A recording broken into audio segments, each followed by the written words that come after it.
If time was needed for distance, with absence has made the heart grow fonder. The marvel of music, socially engineered on purpose, so there would be no comparison, no thoughts to ponder. The world is riddled with riddles. Billions of people trying to figure out life. It's pitiful. Enter our world. This podcast, this journey, the second phase of an analogy. This is a prelude for the story of Season 4. The Doneson Podcast. You better tell somebody.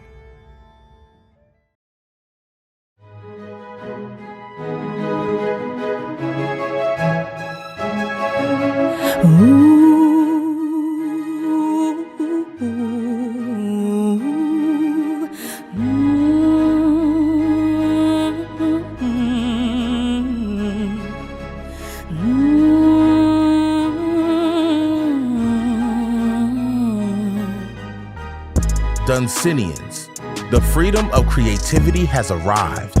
Let's take this journey from the US to Brazil, through India onto Europe, from Asia onto the transatlantic and throughout the world. We'll call it the dark side. The Doneson Podcast is in full effect. Watch it, feel it, listen to Shaana Montana, Uncle Rico, Rod, and Rollo. Let's put it where the goats can get This is how I feel. Only God knows where this is going. We are on the heels of something so important. This podcast has many seasons, but it won't be the last. I'm listening to the Doneson Podcast. I said, I'm listening to the Doneson Podcast. Oh, yeah. It's a Doneson Podcast. So I worked in this office with this one guy, and his name was Throwing. His name was what? Throwing, like you throw something. Yeah. Okay. All right. Okay. That was his name, Throwing. All right. And then the brother who I was cool with said, let's meet up after work. Ass Throwing. I said, cool. So I went to the location where it was called Axe Throwing, but nobody was there. Boom. Okay. All right. So don't forget to tune in every Monday for the audio version of the Doneson Podcast and every Wednesday on our YouTube channel titled The Doneson Podcast. And also we do have a Facebook page that has clippets or snippets of our show every Wednesday as well. But on that note, it's time for Rent's Due in the City. Oh, Lord, here we go. In the city. Not yesterday, not tomorrow, but today. Not until that heathen apologizes for slamming the door. It never gets old, right? Rent is due. And if you don't have my money, I'm going to send a Negro named Corn to come get in your shit. Mr. Edwin Evick, our voice messaging system is down, so I have to read the messages to you. Mr. Edwin Evick, voice message from Moss Point, Mississippi, apartment number 28. I've been shopping around for a better view other than the parking lot that I'm getting right now. Assigned parking spots would be great, so I don't have to park in the visitor lot, and this place has an elevator, so I don't have to carry my groceries up 3 flights of stairs. So you might be losing a tenant soon, sir. Really? Who's gonna let you smoke that skunk, that sticky icky, that reefer, ganja, Mary Jane, and that motherfucking hash? Come on now! Think long and hard before you put your size 3 shoe in your mouth. I'll be sending over a lease renewal midday Friday. Sign it, Vic. Mr. Edwin Evick, voice message from Portsmouth, Virginia, apartment 311. You know my name. My job has been acting funny lately, saying that I'm always late, but traffic is pretty rough. I just can't seem to leave earlier enough to make it to work on time. I'm giving you a heads up if I lose my job. It might take me 2 to 3 months to find a new job. In other words, delayed payments. My man, Tyrone, in apartment number 311. I have driven by your complex and seen the light on every night at 2 a.m. for the last 2 weeks. I saw the shadows of someone dancing in the window, possibly doing the funky chicken. Come or on, shadows of someone for real. running for apples. The clock turned 4 a.m. and all I could think of is, your ass ain't in bed yet. Mr. Edwin Evick, voice message from Dayton, Ohio. Here, apartment 20. Mark Baker's number in high school, Dayton Dunbar. Anyway, I was wanting to know if I should move out from this dump you call an apartment. It looks like owning a home would become a better option for me and my kids. Renting will get you easier access to a good school district for your kids. You wouldn't have to worry about the upkeep. No problem. And you could have certain utilities that are included where you're staying at now. If I were you, honey, I would stay my ass right where you were at. You're too immature for a home. You'll lose that motherfucker. 2 years tops. All right, thank you for doing the city. Now it's time for the Doneson Riddle Show. Oh, Lord, here we It's go. the Doneson Riddle Show. You have 60 seconds to solve the riddle, which is an ample amount of time. If you answer wrong, a dummy's getting electrocuted. And here's your host, Ron. All right, Unc. Rollo back. I'm going to electrocute you today, Rollo. You get electrocuted today, boy. It's your turn. Montana. I'm here. All right, here's the riddle. You guys got 60 seconds to solve this riddle. If not, somebody's getting electrocuted. But dummy. All right, listen up here. We've been 100% perfect since episode 1. That's the problem. That's why I ain't been able to electrocute nobody. We're going to get this one wrong. Just so I can fry him over there. We got a plan. Okay, go ahead. All right, here we go. All right, go ahead. What can travel all around the world without leaving its corner? Without leaving his what? Corner.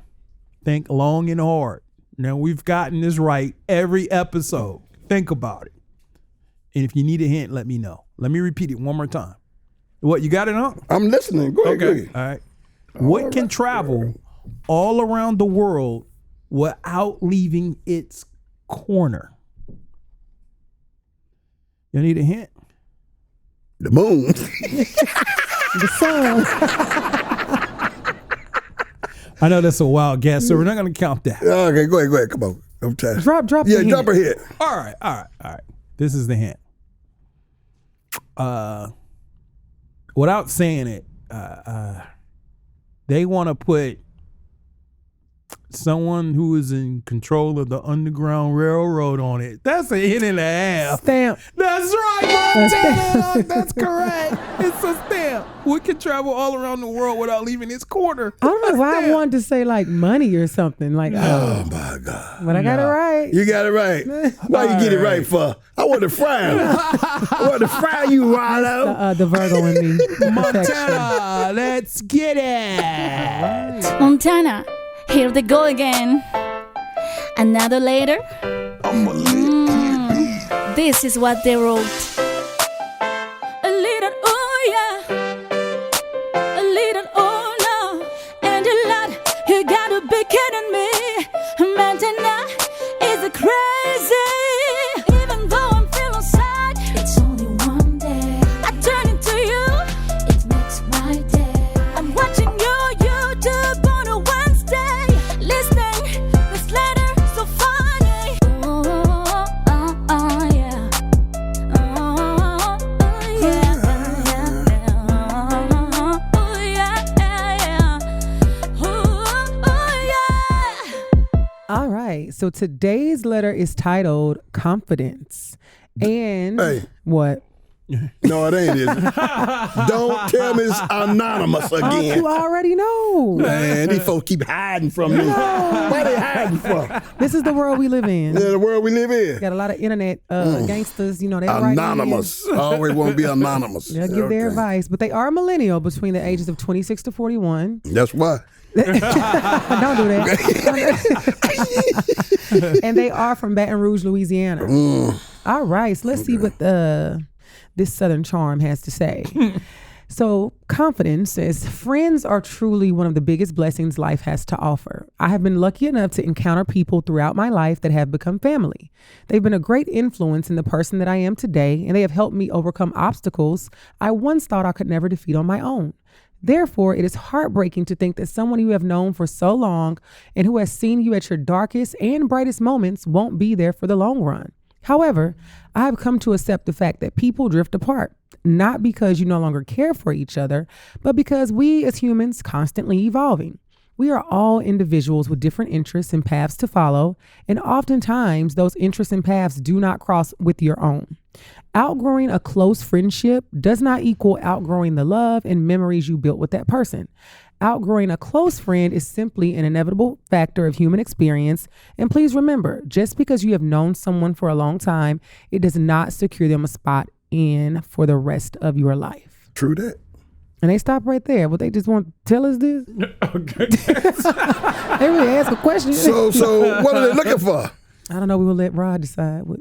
All right, what do y'all think about that, Montana, this letter? I'm going to say a few things. And it's interesting because I was just having a conversation on social media about friendship. So some people know I talk a lot about relationships in real life on social media. And I always say, one, that people undervalue friendships. You know, I think that friendships are really like the pinnacle of any relationship. And you need those even in romantic relationships. That's where a lot of people get it twisted. You know, they meet somebody 2 days later, they want to be in a relationship with them, and you don't really know nothing about this person. So you need to get to know the core fundamentals, like what's their character, their moral, like what's the foundation of this human before you jump into it. So I agree that friends are truly the blessing. But something I don't agree with, she said, outgrowing a close friend is an inevitable factor of human experience. I definitely don't agree with that. What type of friend was that? But I think that either way, it's not inevitable that I'm going to lose a friend. I think that things happen in life that you have to make a conscious choice as you get older, that this friendship no longer services me. It's like, are you an asset or a liability? And I can no longer involve myself in that. But I don't think it's an inevitable factor, because I would say my best friend, we've been best friends for 23 years. We've never had a break in that friendship. We've never had a argument. One time? Not once. Not one argument, not one disagreement. We just was designed for each other, I would say. But I do have other friends I've been friends with since college. So that's been, over 15 years. But it's because even though we're all spread out across the world, we are very intentional about that friendship. But there have been friendships that I've made a very conscious and intentional decision to say, hey, you are not a terrible person, but you just aren't a person that I think deserves to still get that title of friendship in my life. So I don't wish you the worst. I was about to say I don't wish you the best either. I really don't give a... I really don't. What's the in between when I really don't give a damn? I don't want you to get hit by a bus, but I really don't care. No, so like just like the other side of that is I've had it. I would say I could count on one hand, probably less than 3 people that I've had to like dismiss a friendship, and it was just like it had got to the end of the road where I just don't have a bandwidth. I don't have the capacity to deal with certain people. Right. So it's like that's what it is. Friendships, people need to really pour into them more. I think I would say specifically women, because I think a lot of times, and I'm gonna shut up in a second, we tend we'll give more chances to a man in a relationship that has whooped our ass for breakfast, lunch, and dinner. Damn, is that a dish? Yeah. Can you order that at Jenny's or something? Some women order it. Whoop that ass. So we will give him more chances. Then sis, miss your birthday dinner, and we ain't friends no more. Oh yeah, that's what I'm saying. You gotta just give more grace to friendships and understand the value and cultivate them, and the time, work, and energy that you put into them. That's what you're gonna get back. But at the end of the day, I don't think it's inevitable that a friendship will end. But when it's time to close that chapter, that's okay, because the people that are supposed to be there will be there anyway. Oh, good stuff, Montana. Oh, what you think? Well, when she talk about it, I'll cut a duck plucker off in a minute. You know what? I will. You said women ain't worth more than a bologna sandwich anyway. I will cut a duck plucker off in a minute. If people who bring negative energy into my world, I cut them off. Yeah. I don't have time for that. I can't live that. Yeah, I can't live like that. But I will say I got 3 individuals that I grew up with from childhood that has always been there for me and I've been there for them that I call true friends. Right. You know, in life, you go through a lot of people that you meet and you associate with and you do a lot of things with, and they think they're friends. Right. But they're not. Right. They're just associates. Yep. A friend is going to be a person who's going to be there with you through thick and thin. Mm-hmm. He's going to motivate you. He's going to tell you when you're wrong, or she's going to tell you when you're wrong. Mm-hmm. They ain't going to cut no corners with you. Right. Them the type of people I want in my life. Because one thing for certain, two for sure, I know I don't have all the answers. Yeah. Right. So you always got to have someone in your life that'll point certain things out to you that you're doing wrong. Right. And you got to accept that. You understand? Right. And learn from it and grow. Yeah. A lot of people I see today, and some of them people who thought they were friends were just associates. Right. They take criticism as an attack. Yeah. When you're just trying to point certain things out. You know what I'm saying? That's why I don't give So when unsolicited them advice. type of people start coming to my world, Right. I cut them off. I will, man, because No I'm wonder not Unc don't trying. pick up my Right. Yeah, look. Just text me. Yeah, I'm not trying to belittle you. Mm-hmm. I'm not trying to make you feel insecure about anything. I'm just trying to point out some things that I think you need correct. And you can point them out to me if I need to correct some things. I'm Right. quite sure I do. Right. I know I ain't perfect. Right. But when people take it as an attack on them, nah, man, I ain't got time to talk. Yeah, I've been wanting to tell you that, Unc, Yeah. you're not perfect. I know, I already know. I ain't. Look, I hear from my wife all the time. Look, you should see my household. You're not You know what I'm perfect, saying? Pookie. Yeah, Pookie, that's right. My wife's an Eagle fan, and I'm a Cowboy fan, so you know how my household go. We Y'all can't get wake up along. beefing. Well, on that point. being yeah. said, the next 5 episodes, we are going to be talking about intellect. So we're going to dissect each episode. So we got some really Okay. good stuff coming up. So this episode we're going to jump into now is called intelligence. Okay. Really? Now, in the first level, and, you know, if I stumble on some words, it doesn't mean I'm not intelligent. The pot calling the kettle black. All right. Now, the first level of intelligence is the level of being smart. Okay. People who are smart are those that know certain things that enable them to use their energy effectively to accomplish certain things that they want or are beneficial to them. Now, the second level of intelligence is the level of being intelligent. There is a difference between being smart and being intelligent. Being smart means you just know certain things to act successfully. Being intelligent means you actually seek to understand what you know and the way things work. You know, how the way things work. The third level of intelligence is the level of being super smart. Super smart people are the leaders in different fields. A super smart person can achieve much more results than all other smart and intelligent people can. Now, in the fourth level, get this, the fourth level of intelligence is the level of being super intelligent. The level of super intelligence is the most powerful level, and this dimension. Dang, all right. This dimension of reality called the physical world. Being super intelligent means one's thinking capability and ability to understand is so high that it supersedes all other levels of intelligence below it. A super smart person is still susceptible to falling into certain traps of falsehood or mind manipulation by masters in this world. But a super intelligent person is more able to withstand this manipulation and rise above it. In other words, their bullshit detector is many times more attuned than super smart people. Okay? Now, in the fifth level, there's levels to this. That's when they say it's levels to this. Okay. It's levels to this. Now, the fifth level of intelligence is the level of being a genius. Thank you. All right. Y'all in good company here right now. See what this describes me. A genius is someone who is able to think at such a high order that he or she comes up with a unique and original ideal that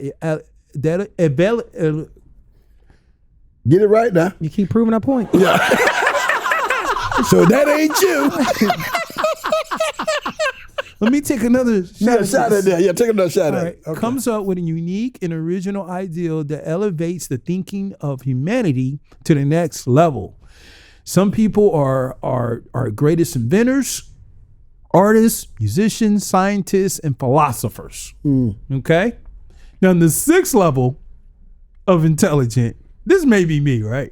The sixth level of intelligent and the final level intelligent is the level of being a super genius. It is far higher than the genius level you see. Geniuses may understand the highest level of physics, right? But super geniuses understands high dimensions of physics and philosophy. A super genius thoughts are higher within the super genius level. There are many levels ranging from the superhuman, the demigod, and being God-like. Not God, but being God-like. Okay. All right. Now check this out. Just listen to this. There are different kinds of intelligence tests, but many involve a series of subtests that are designed to measure mathematical abilities, language skills, memory, reasoning skills, and information processing speed. Now, most people in the United States, or just most people, period, about 68% of them have an IQ between 85 and 115. Really? Yeah. Now, Katherine Johnson's IQ was 162. I know you guys know who this is. She was the mathematician.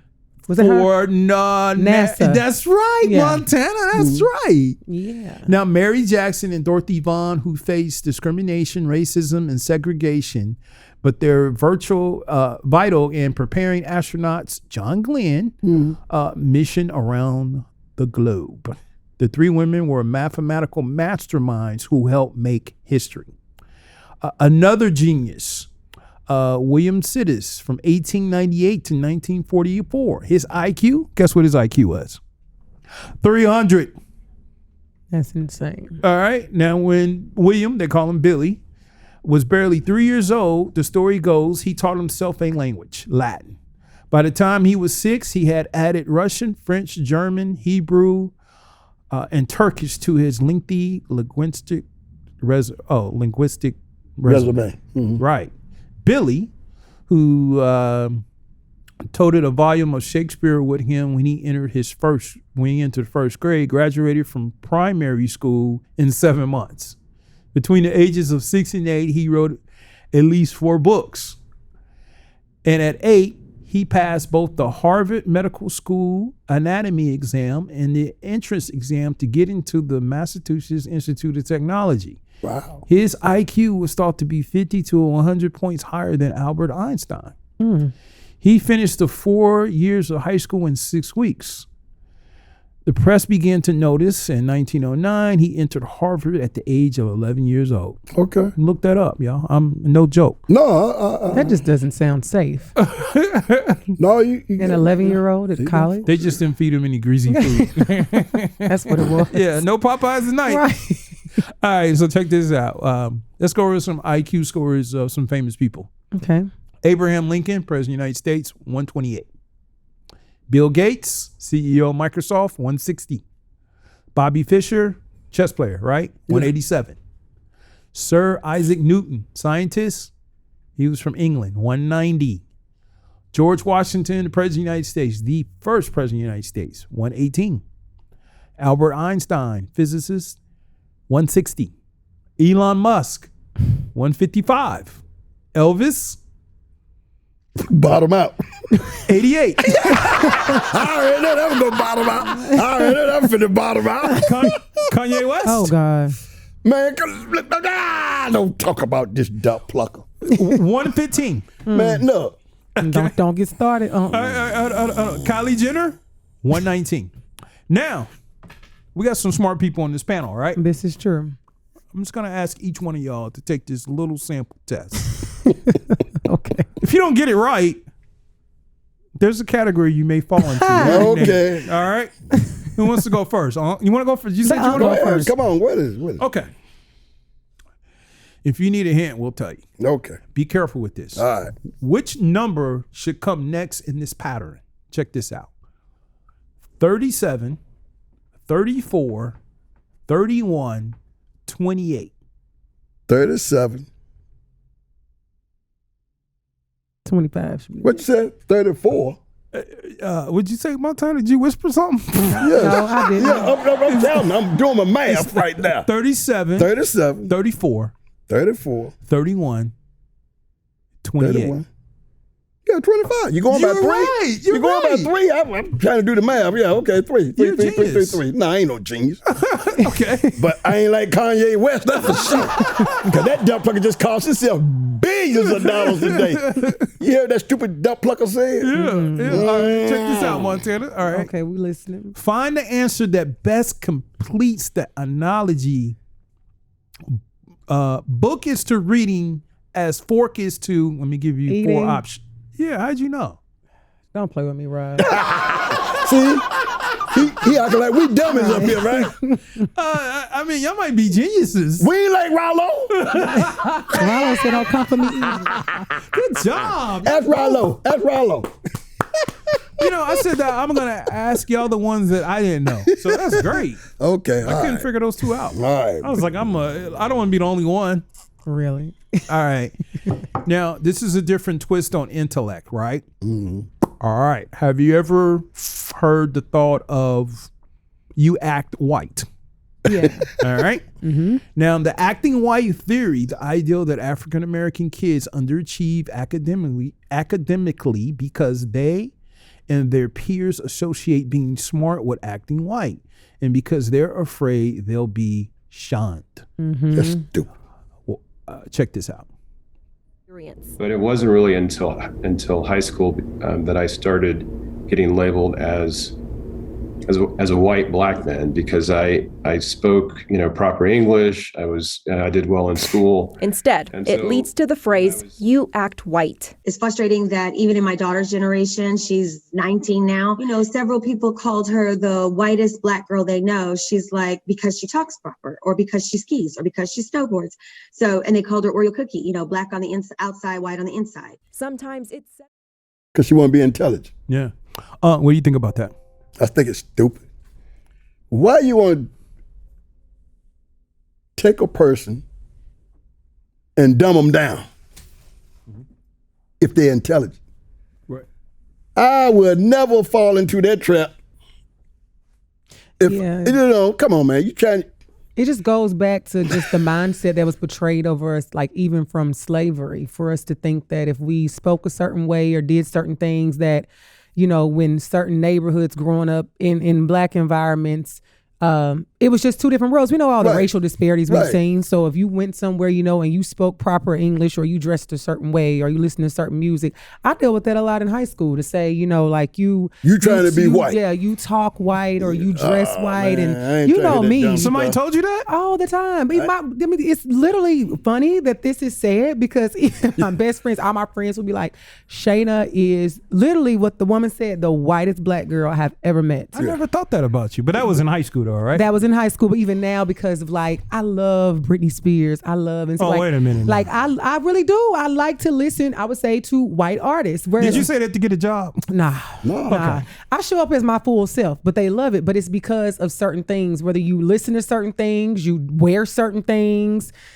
It's certain situations. I wouldn't say ever because of how I speak, because I think I've always been around well-spoken, African-American women and men, but they joke about it. And to me, it was never like a form of bullying or anything. It was just like an ongoing joke. Like my friends want to listen to say Lil Boosie, and I'm like, play in sync, so I'm for real. That was even to this day. They know if I get the aux cord or I'm on the Bluetooth, we gonna listen to some 90s pop. Right. So that was thrown at me, but it was never an insult, and it was never. But I understand what they are saying, just because from how racial disparities, from wherever, segregation, all that stuff. If you talked a certain way and you sounded proper, it was like it was a bad thing. So that's where it comes from, and it's BS. And it's wild that present day 2022, if people are really still encountering that. Right. Because I think at this point, the world has seen a fair share enough to know there's no such thing as talking a certain way. Mm-hmm. Either I'm well spoken or I'm not. It has nothing to do with being black or white. Right. Right. Yeah. Well, look, being a baby boomer, born in the 50s, I like country music. Wait a minute, I'm learning a lot about y'all on this show. Right. But because country music tells a story. Yeah. Mm-hmm. Always good. It tells a good story if you really just listen to it. And why you listen to that, man? Because listen to the story. Don't define it just country music. Listen to the story that he's telling in the lyrics. And see, a lot of people just they want the beat and the rhythm, but then they're listening to the words. Right.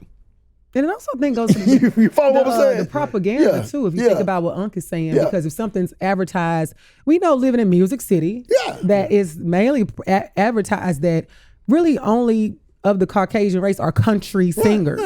You know, they're black country singers, but what's the primary race they focus on with that? It's not us, so that's why. So look, man, if you do a deep search in it, you know, black folks was singing country music a long time ago too. Yeah.